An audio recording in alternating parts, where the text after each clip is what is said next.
Hey, welcome to my Hypercar Sebring lap guide on Le Mans Ultimate. This car and track combination was very difficult, bit of a pain actually, but anyway, let's get to the start of this lap. First look towards the end of this wall on the right here, and we're going to be braking a few car lengths before it, maybe 4 or 5, so you have to brake a bit earlier than the LMP2 and GTE here, and then really trail the brake in towards the inside, and then get fairly close to the wall. Just make sure obviously you don't hit the wall. Use that number board on the fence there as your apex reference, and then start to get on throttle. Obviously it depends on how you've entered the turn as well. And on exit, try keep to the curb, but if you stick a wheel on the dirt there, it's not the end of the world, just don't get too far out there.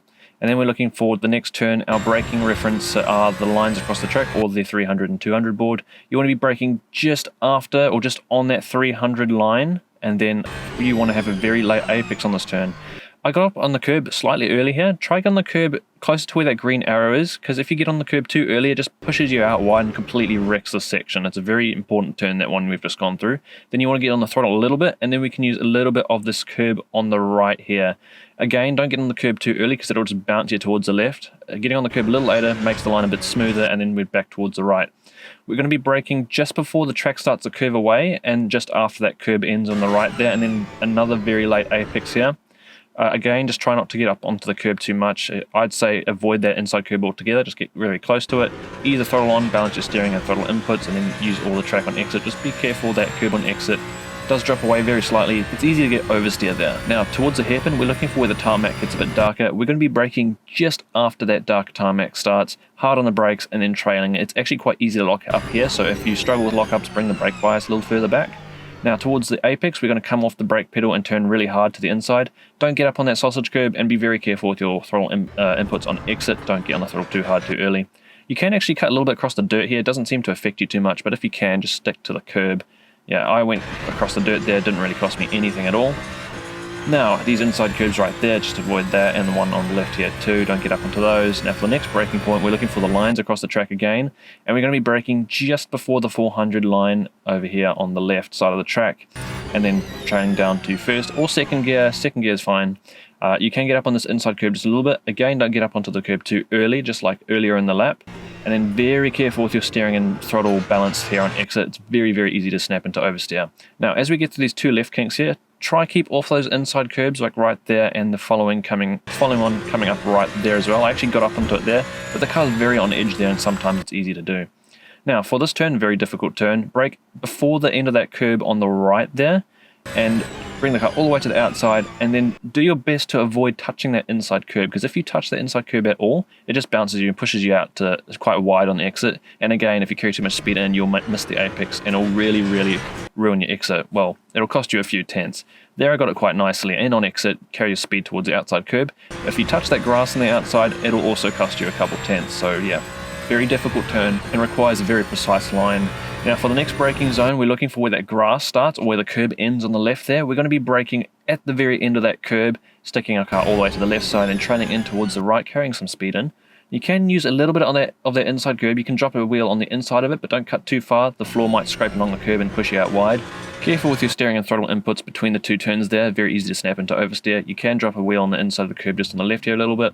Now in the braking zone, make sure you keep with at least 2 wheels within the white line, or you'll invalidate the lap. Brake just after the curb, about half a car length after that curb starts, and then bring the car in towards the right. You can also drop a wheel on the inside of the curb over here. Just don't cut too far. If the floor of the car does scrape along the curb, it will push you out wide and really hurt your exit. Carry your momentum to the outside curb. It is quite a bumpy curb, but you'll be alright. This last turn is very much about bravery and trust in the car. It's not an easy turn and requires kind of a strange line to get the most out of it.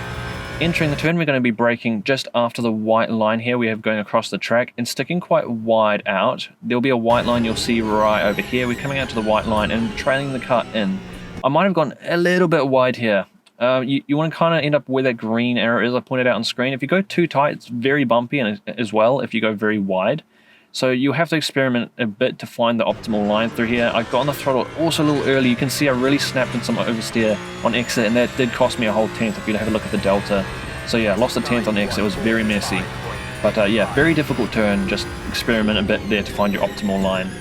Now, I'll play the lap through again without all those pauses, and then we'll go through a quick pit entry guide for this track and car. So I'll see you very soon.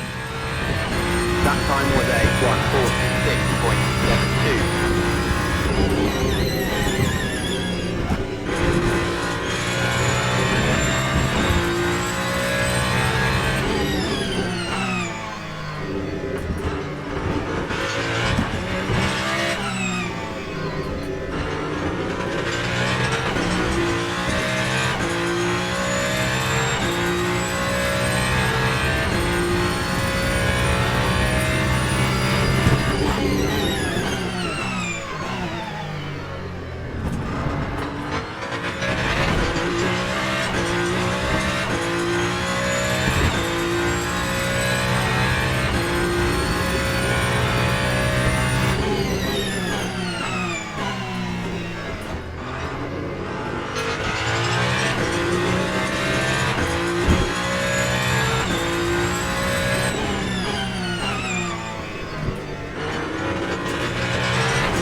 We're going to have to take a quick look at the pit entry. So we're at the back end of the circuit just before the double left kings, and we're going to be sticking towards the right side looking for the pit dividing line. One thing to be aware of is that you have to stay fully within the white lines here. If you cut over the white lines at all in this bit right here, you'll get a cut warning. We're going to be braking in line with where the grass is on the right, or the white line that goes across the ground on the right there, and then trailing the brake in, making sure we don't lock up, bringing the car back towards the right, and for this bend we're going to be braking at or just before the apex, and make sure you don't cut across the white line. There is an invisible wall at the time of this upload.